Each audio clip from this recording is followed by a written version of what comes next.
दोस्तों, आज हम जिस कहानी के बारे में सुनने जा रहा है वो है 5 गर्भवती परियों की कहानी। बहुत समय पहले की बात है। एक राज्य में बहुत ही दुष्ट रानी परी रहती थी और उसकी नाम थी रूपंचल। वो बहुत ही ज्यादा निर्दयी थी, लोगों को बहुत तंग करती थी। उसे जैसे मर्जी वैसे ही पूरे राज्य को चलाती थी।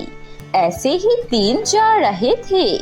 एक दिन वो रूपंचल परी अपने सैनिकों के साथ मिलकर दूसरे परी राज्य झुनझुन में हमला कर देती है। और जब वो दूसरे राज्य में अपने सैनिकों के साथ जाती है तो झुनझुन राज्य की परी और रूपंचल परी के साथ बहुत लड़ाई होती है और उसमें रूपंचल परी हार जाती है। दुष्ट रानी परी रूपंचल, मैंने तेरे बारे में बहुत सुना है। तू बहुत ही निर्दयी और बुरी परी है। मैं तुझे अपना राज्य कभी नहीं दूंगी। ये कह के वो दूसरे परी लोग के परियां रूपंचल परी को अपने राज्य से मारकर भगा देती है और अपने पास उस रूपंचल परी की जादुई छड़ी रख देती है। फिर रूपंचल परी अपने राज्य में वापस आ जाती है। इस अपमान से वो बहुत ही ज्यादा गुस्सा हो जाती है। वो मन ही मन सोचने लगती है कि कुछ भी करके वो उसे झुनझुन परी लोग को हासिल करके ही रहेगी। ऐसा सुलूक मेरे साथ कभी किसी ने नहीं किया। मुझे जो भी जब पसंद आया मैंने उससे ले लिया, लेकिन इस बार मेरे साथ बिल्कुल अच्छा नहीं हुआ।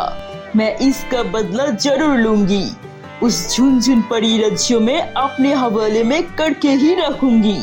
लेकिन मेरे जादू की छड़ी बिन उन लोगों के पास रह गया है। उस छड़ी के बिना मैं कुछ नहीं कर पाऊंगी। अब मैं ऐसा कैसे करूंगी? ऐसा सोचकर वो सारे राज्यों से अपने लिए जादुई छड़ी बनाने के लिए जादूगर को बुलाती है और कुछ जादूगर मिलके वहाँ पर आ जाती है कि जादुई छड़ी बनाने के लिए। फिर वो रूपंचल परी सारे जादूगर को बोलती है, अगर तुम में से किसी ने मुझे सबसे अच्छी जादुई छड़ी बनाकर देगा तो मैं उस जादूगर को अपने इस राज्य का आधा हिस्सा दे दूंगी।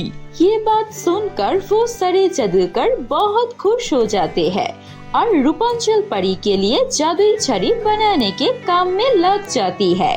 कुछ दिन में वो जादूगर एक करके जादुई छड़ी बनाकर ले आती है और रूपंचल को दिखाती है। अरे ये तुम लोगों ने क्या बनाया? सारी जादुई छड़ी बिल्कुल बेकार है। इन छड़ी से मैं कैसे वो झुनझुन राज्य जाऊंगी और कैसे वो जीतूंगी? मैं तुम लोगों से क्या कहा था कि सबसे ज्यादा ताकतवर होना चाहिए। इससे मैं कभी भी उन परियों का मुकाबला नहीं कर सकूंगी। अभी इस वक्त इस महल से बाहर निकल जाओ, नहीं तो मैं तुम सबको मार डालूंगी। वो जादूगर रूपंचल परी की गुस्से की बात सुनकर अपने अपने घर में वापस चले जाती है और रूपंचल बहुत ही ज्यादा उदास हो जाती है। कुछ दिन बाद वहाँ पर एक और जादूगर आता है और उस रूपंचल परी से मिलकर कहता है, परी रानी, मैंने सुना है कि आपको बहुत ही ज्यादा शक्तिशाली जादुई छड़ी चाहिए। मैं आपको वो दिला सकता हूँ, लेकिन उसके लिए आपको कुछ कम करना पड़ेगा। मुझे बताओ क्या कम करना पड़ेगा? मैं कोई भी काम करने के लिए तैयार हूँ। ठीक है, इस पृथ्वी लोक पे एक झरना है जिस झरने में एक बहुत ही ज्यादा शक्तिशाली डायन रहता है। उस गर्भवती परियों की दुष्ट खाना बहुत पसंद है। अगर आप उस 5 गर्भवती परियों को दे देती हो तो वो उसे खा जाएगी और आपको खुश होकर बहुत ही ज्यादा शक्तिशाली एक जादुई छड़ी इनाम के तौर पर देगी। ठीक है, कोई बात नहीं, मैं कुछ भी करने के लिए तैयार हूँ। मुझे किसी भी हाल में वो झुनझुन राज्य चाहिए ही चाहिए। ये कहकर वो रूपंचल सारे राज्यों में ढूंढ के 5 गर्भवती परी को निकालती है और उन सभी को शाम को अपने महल में आने को बोलता है। वो सब शाम को उस रूपंचल की महल में आ जाती है और सब वो 5 गर्भवती परी को बुलाती है। मैं तुम लोगों को यहाँ पर कुछ काम के लिए बुलाया है।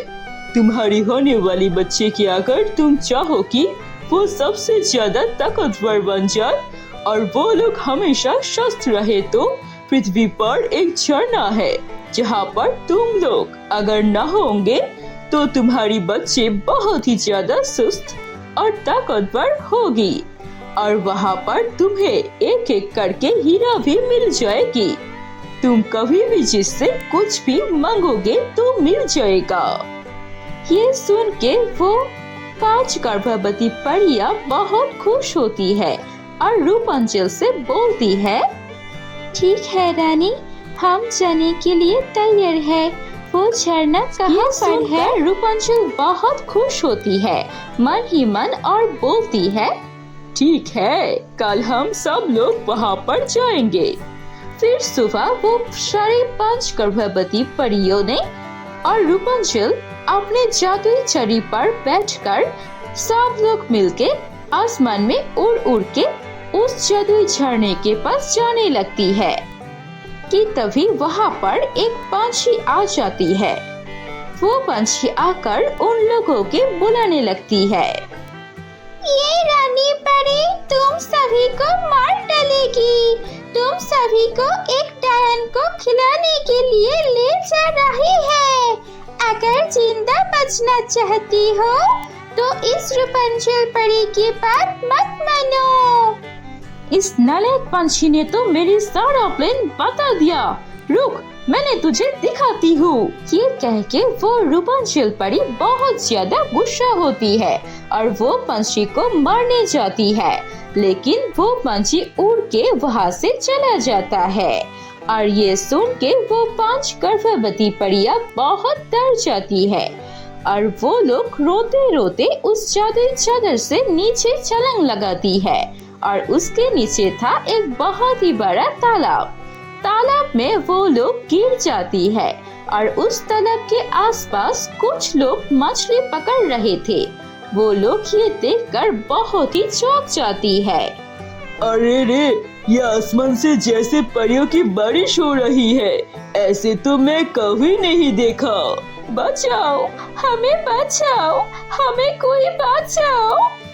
ये सुनकर बहुत सारे लोग उस तालाब में जाती है और 5 गर्भवती परियों को बचाकर तालाब से ऊपर लेकर आती है और तभी वहाँ पर दुष्ट रानी परी रूपंचल भी आ जाती है। अगर तुम लोगों को जिंदा रहना है तो यहाँ से चले जाओ और मेरे हवाले ये 5 गर्भवती परियों को दे दो। ये सुनकर वो मछली पकड़ने वाले लोग बिल्कुल नहीं घबराए, बल्कि वो लोग उन परियों के सामने खड़े हो गए और बोला, हम इन परियों को तुम्हें नहीं देंगे, तुम्हें जो करना है करो। तभी वो दुष्ट परी रूपंचल कोई जादू करने वाला होता है और चुपके से कोई एक मछली पकड़ने वाला रूपंचल परी के ऊपर एक जाल फेंक देती है और उसके हाथों में एक बड़ा सा पत्थर बांध के नदी में फेंक देता है और ऐसे ही उस दुष्ट परी रूपंचल को अपने किए की सजा मिल जाती है। फिर राज्य के सभी लोग खुशी खुशी रहने लगती है।